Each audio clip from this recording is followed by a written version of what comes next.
शहर के शहर सरकार के खिलाफ चलने लगे और वहां पर एक व्यक्ति ढूंढे से कोई सरकार की बात कहने वाला न बचे तो मान लेना चाहिए कि जो सरकार जनता ने चुनी थी अब वो जनता इसको उतारने के लिए आमादा है। ये है इसका मतलब। इनके विधायक, इनके एमपी क्षेत्र में नहीं जा पा रहे हैं, इसका मतलब ये है कि जनता उबल रही है। चलाने वाले लोग चाहे वो जो मोदी हो, शाह हो, कहीं इनके पिटने की नंबर ना।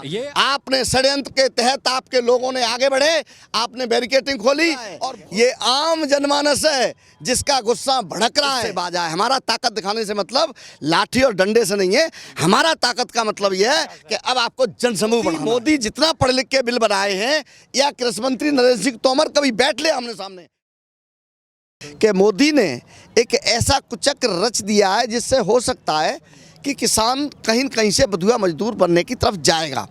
तो किसान को अभी हम लोग जगाने का काम कर रहे हैं और आप ध्यान कीजिए, धीरे धीरे धीरे धीरे धीरे धीरे किसान जग रहा है और बहुत दिन नहीं लगने वाले हैं कि सारे देश का किसान उठ खड़ा होगा और मोदी नहीं, जो भी सत्ता में रहेंगे उनको बातें माननी पड़ेंगी। अच्छा, सच में जगाने की कोशिश की जा रही है या कहा जाए कि बहकाने की कोशिश की जा रही है? वो लोग तो कह रहे हैं कि आप किसान को बहका रहे हैं, आप लोग अपने ही दुनिया बना रहे हैं। अच्छा चलिए हम आपसे सवाल कर लेते हैं, असीमित भंडारण की परमिशन दी है, क्या इसके पीछे उद्देश्य है?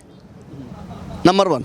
नंबर 2, प्राइवेट मंडियों को खड़ा करने की कोशिश की जा रही है। सेक्शन 6 में उन्होंने कहा कि हम तो प्राइवेट मंडियां खड़ी कर रहे हैं और सरकारी मंडी पर टैक्स लगेगा, प्राइवेट मंडी पर टैक्स नहीं लगेगा। क्या है इसके पीछे मंशा?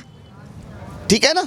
आगे चलिए कि जो कोऑपरेटिव फार्मिंग होगी, कॉन्ट्रैक्ट फार्मिंग होगी, उसमें बीज लाला का, कटाई लाला की, पेस्टिसाइड लाला का, सब कुछ लाला का रहेगा और वही रेट निर्धारित करेगा। क्या है इसके पीछे?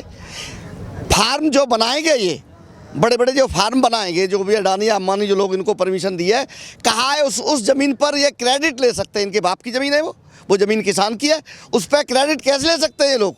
तो क्या है मंशा इसके पीछे? तो हम बहका नहीं रहे, हम तथ्य बता रहे हैं। लेकिन सर ये हम कानून बता रहे हैं कि कानून में ऐसे प्रावधान कर दिए हैं कि अगर ये कानून लागू होगा तो किसान बधुआ मजदूर हो जाएगा। सर ये तो बहस कर ले हमसे, हम चुनौती देते हैं। मोदी जितना पढ़ लिख के बिल बनाए हैं या कृषि मंत्री नरेंद्र सिंह तोमर कभी बैठ ले आमने सामने और अगर हमको संतुष्ट कर दे या जनता दोनों की बात सुन के संतुष्ट हो जाए तो मान लेंगे। सर इन पर कोई जवाब नहीं है। सर ये चौथी बार कातिलाना हमला हुआ है और ये पहले भी जो हमले हुए हैं कोई मतलब छोटे मोटे हमले नहीं है, जो कल का जो कातिलाना हमला हुआ है इससे सारे किसानों के अंदर एक बहसा पैदा हो गया। जी देखिए, ऐसा है, फांसीवादी लोगों से लड़ना है। हमले तो हम ये लोग मान के चल रहे हैं कि हमले हुए हैं और ये आगे भी करेंगे। ऐसा नहीं है कि हम लोग नहीं मान रहे थे, हमले अभी भी होंगे, क्योंकि इनकी जो मानसिकता है वो फांसीवादी है। ये डेमोक्रेटिक सेटअप को नहीं मानते, ये लोकतांत्रिक तरीकों को नहीं मानते, ये अहिंसात्मक तरीकों को नहीं मानते, ये फांसीवादी लोग हैं। अच्छा। जब इनको मौका मिलता है, जब इनको मौका मिलता है और इनको लगता है कि कहीं से किसान को डराया जा सकता है, किसान को धमकाया जा सकता है, किसान को परेशान किया जा सकता है, तो वो कोशिशें करते हैं। अच्छा, आप भी तो कम नहीं हैं, आपने भी तो बीजेपी के विधायक पर किसानों ने हमला किया, उनके कपड़े फाड़ दिए, उनके शरीर पर एक कपड़ा नहीं छोड़ा। तो ये बताइए कि अगर वो गलत कर रहे हैं तो आप भी तो गलत रास्ते पर चल रहे हैं ना? नहीं, मेरे से मतलब अगर कोई हमारे नेता ने, किसी जिम्मेदार व्यक्ति ने अगर किसी विधायक पर हमला किया हो, हम जिम्मेदारी लेंगे, लेकिन जन सैलाव, जन समूह, जनता, ये जो विधायकों को पीटने का जो कृत्य शुरू हो रहा है ना, ये मैं नहीं पीट रहा, कोई जिम्मेदार व्यक्ति नहीं पीट रहा है, कोई नेता नहीं पीट रहा है, ये आम जनमानस है जिसका गुस्सा भड़क रहा है, जिसका जोश अब निकल रहा है, जिसका धैर्य अब टूट रहा है। और ये कौन है? ये कोई नेता नहीं है, ये कोई अमुक व्यक्ति नहीं है, ये जनमानस है। और जब जनमानस का धैर्य टूटेगा तो अब डरने का टाइम सरकार का आ गया है। मैं आपको बता रहा हूं, अगर ये बिल वापस नहीं हुए, अगर किसान को इसी तरह लटका के रखा गया, अगर इसी तरह से किसानों के नेताओं पर हमले हुए, तो विधायक, इनके मंत्री और मुझे लगता है कि इनके संगीनों में साए में इस देश को चलाने वाले लोग चाहे वो जो मोदी हो शाह हो, कहीं इनके पिटने की नंबर ना आए। ये आप धमकी दे रहे हैं, एक चुनी हुई सरकार को आप बता रहे हैं ना? हम धमकी नहीं दे रहे हैं, हम धमकी नहीं दे रहे हैं। हमने पहले दिन से संकल्प किया है,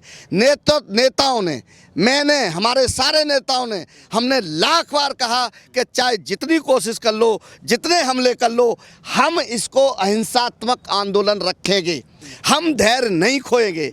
हम डेमोक्रेटिक सेटअप के तहत अपनी बात रखने बैठे हुए हैं। लेकिन आपने सवाल किया कि जनता पीट रही है, तो जनता पीट रही है, उसके लिए नेता तो सिर्फ अपील कर सकता है। जनता नहीं, मैंने किसान कहा, वो भी किसान है। ये 90 करोड़ किसान ही तो जनता है। उसे जब किसान कहते हो और जब वो 10,000 की पोजीशन में गांव से निकल के और सारे गांव के गांव किसी नेता के खिलाफ बोल रहे हैं, तो तब वो किसान है या जनता है, दोनों का एक ही मतलब है। लेकिन फर्क क्या है? वो पहले किसान जो है उन बीजेपी विधायक को मार रहे हैं, वो अब आपके नेता को मार रहे हैं, तो फर्क क्या है? गांधी की नीतियां कहां चली गई हैं? बची है शांति से जो आंदोलन का बात हम करते हैं, राग अलापते हैं, बचा है? आप समझिए हमारी बात को। कल टिकैत पर हमला हुआ, हम लोगों ने पैसेंस खोया नहीं खोया, हमको अपनी बात रखनी है। हम यहाँ पर इकट्ठे हुए, अपनी बात रखी, एक ढेला फेंका नहीं फेंका ना। जो लोग आंदोलित हैं, जो लोग आंदोलन करने आए हैं, जो लोग नेतृत्व कर रहे हैं, वो लोग शांतिपूर्ण तरीके से, अहिंसात्मक तरीके से इस आंदोलन को चला रहे हैं। अब आप कहिए कि आप जनता के खिलाफ फैसले करोगे, आप जनता के खिलाफ चक्रव्यूह रचोगे, आप जनता के खिलाफ षड्यंत्र रचोगे, और जनता, जनमानस क्या है? ये देश गवर्नमेंट ऑफ पीपुल, किसकी? लोगों की सरकार, बाय द पीपुल, किसके द्वारा? जनता के द्वारा, फॉर द पीपुल। तो प्रधानमंत्री क्या है? प्रधानमंत्री इस जनता का नुमाइंदा है। और जब गांव के गांव, कस्बे के कस्बे, शहर के शहर निकल के किसी सरकार को, चाहे वो प्रधानमंत्री हो, चाहे जो भी हो, जिसके खिलाफ खड़ी हो जाए, तो वो प्रधानमंत्री रहा कहाँ? अगर प्रधानमंत्री और रक्षा मंत्री और गृह मंत्री गांव के गांव, उसमें से 10 लोग उनके साथ हों, 20 लोग किसान के साथ हों, तो हम ये मान लेंगे कि नहीं, ये गलत चीज़ है। अरे गांव के गांव निकल के इनके खिलाफ खड़े हैं, या निकलने के जा नहीं पा रहे, इनके विधायक, इनके एमपी क्षेत्र में नहीं जा पा रहे हैं, इसका मतलब ये है कि जनता उबल रही है, जनता इनके फैसलों के खिलाफ है। अब मेरी बात कीजिए या किसान और नेताओं की बात कीजिए, चाहे जिसकी बात कीजिए, वो सिर्फ अपील कर सकते हैं कि हमारा आंदोलन अहिंसात्मक है। हम आज भी कह रहे हैं, हम धैर्य नहीं खोएंगे। जो जिम्मेदार लोग हैं, जो लीड कर रहे हैं, जो नेतृत्व कर रहे हैं, वो किसी भी कीमत पर न तो अब तक पेशेंस तोड़े हैं न तोड़ेंगे। लेकिन जनमानस, आम जनता, गांव के गांव, कस्बे के कस्बे, शहर के शहर अगर सरकार के खिलाफ हो जाएंगे, तो यह फैसला सरकार को करना होगा कि अब वो चुनी हुई सरकार नहीं बची है।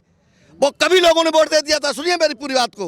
अब वो चुनी हुई, जब गांव के गांव, कस्बे के कस्बे, शहर के शहर सरकार के खिलाफ चलने लगे, और वहां पर एक व्यक्ति ढूंढे से कोई सरकार की बात कहने वाला न बचे, तो मान लेना चाहिए कि जो सरकार जनता ने चुनी थी, अब वो जनता इसको उतारने के लिए आमादा है। ये है इसका मतलब। एक बात बताइए, मेरा अब सवाल सुनिए। अभी नरेश टिकैत के जो है, नरेश टिकैत जो है, राकेश टिकैत के बड़े भाई, उन्होंने पंचायत बुलाई थी, महापंचायत। उसमें उन्होंने कहा कि राकेश टिकैत पे जो हमला हुआ है, किसानों को ताकत दिखानी चाहिए। राकेश टिकैत पे हमला होता है तो कहते हैं ताकत दिखानी चाहिए। ये बताइए, क्या नरेश टिकैत ही किसान है या किसान ही नरेश टिकैत है? ये इंदिरा वाली बात हो रही है ना? नहीं। यहाँ पर किसान के नुमाइंदे हो सकते हैं। आप सुन लीजिए मेरी बात को। उनने जो कहा है कि किसान को ताकत दिखानी चाहिए, उस ताकत से उनका मतलब है कि अब संख्या बढ़ानी चाहिए और इतना ज़्यादा जनसमूह लाना चाहिए, यहाँ पर आना चाहिए, जिससे सरकार घबराने लगे और जो हमले करने की कोशिश कर रही है उससे बाज आए। हमारा ताकत दिखाने से मतलब लाठी और डंडे से नहीं है। हमारा ताकत का मतलब यह है कि अब आपको जनसमूह बढ़ाना है, आपको संख्या बढ़ानी है, आपको लोग बढ़ाने हैं, और यही तो जनतंत्र है। लोग बढ़ेंगे, कानून हाथ में लेंगे, फिर वही होगा जो हमने आज तक 4 महीने में, ये देश की आज़ादी के बाद सबसे बड़ा आंदोलन है, जिसने 4 महीने से ज़्यादा होने जा रहे हैं, लेकिन आज तक पेशेंस नहीं खोया है। तो लाल किला पे क्या हुआ था? लाल किला पे वो हमारे लोग नहीं थे। सुन लीजिए मेरी बात को, लाल किला पर बिल्कुल तय षड्यंत्र के तहत pre planned Bharatiya Janata party के नुमाइंदे और उसके लोग थे, उन्होंने उसको बैरिकेटिंग को खुलवाया, आगे आगे दौड़े। किसान गांव का है, उसने, सुन लीजिए मेरी बात को, उसने दिल्ली भी नहीं देखी, रास्ते बहुत दूर की बात है, उसने तो दिल्ली तक नहीं देखी है। जब वहाँ उनके नुमाइंदे आगे आगे गए, किसान पीछे चला गया, उसे नहीं पता था। लेकिन किसान ने झंडा फहराने की कोशिश नहीं की। झंडा किसने फहराया?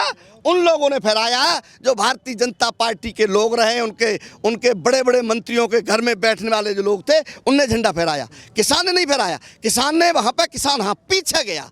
पीछे वो इसलिए गया क्योंकि आपने बैरिकेटिंग कैसे खोल दी? जो रास्ता तय ही नहीं था, कैसे बैरिकेटिंग खुल गई? वो आपने षड्यंत्र के तहत, आपके लोगों ने आगे बढ़े, आपने बैरिकेटिंग खोली, और भोला भाला किसान जिसने कस्बा तक नहीं देखा है, जो गांव में रहता है, वो दिल्ली के रास्ते नहीं जानता, रास्ता खुला, बैरिकेटिंग खुली, तो उसे लगा के हो सकता है ये रास्ता जाने का हो, और वो पीछे गया। सिर्फ इतना दोस्त। एक बात बताइए, अभी कुछ देर पहले एक कार्यक्रम रद्द हुआ है उत्तर प्रदेश के, जो है बीजेपी प्रदेश अध्यक्ष है स्वतंत्र देव सिंह, उनका जो है कार्यक्रम रद्द हुआ है। तो ये आप दहशत का माहौल बना रहे हैं, उनमें डर पैदा करें, तभी तो वो कार्यक्रम रद्द कर रहे हैं। बिल्कुल नहीं, बिल्कुल नहीं। इसलिए नहीं, कार्यक्रम इसलिए निरस्त कर रहे हैं क्योंकि ये जनतंत्र है। ये फांसीवादी मंसूबे तो दिखा रहे हैं, लेकिन आज भी ये जनता द्वारा चुनी हुई जनता की सरकार है। और स्वतंत्र देव का जो कार्यक्रम है वो किसी दहशत से नहीं, हम तो इनवाइट करते हैं, आप आइए, हमारे बीच में आइए। अगर कोई एक कंकड़ी फेंके, अब वहाँ सुनने वाले लोग नहीं, वहाँ स्वागत करने वाले लोग नहीं, वो आपको खड़े होकर बात करने वाले लोग नहीं। भारतीय जनता पार्टी के नेताओं के कार्यक्रम भैंसे नहीं इसलिए निरस्त हो रहे हैं क्योंकि अब उनकी कोई बात सुनने वाला वहाँ पर नहीं है, कोई स्वागत करने वाला नहीं है, कोई रिसीव करने वाला नहीं है, कोई सुनने वाला नहीं है, इसलिए हो रहे हैं निरस्त। बहुत बहुत शुक्रिया हमसे बात करने के लिए। तो ये थे, और ये किसानों का विचार था, आप देख रहे थे। और जो हालात हैं वो बताते हैं कि अभी भी किसान जो है किसी भी हाल में छोड़ने वाले नहीं हैं जब तक कृषि कानून रद्द नहीं होते। तो यहाँ मौजूद हैं और लगातार हम आपको कार्यक्रम की हर खबर बताते रहेंगे। यूं ही देखती रहिए DS4 न्यूज़। धन्यवाद।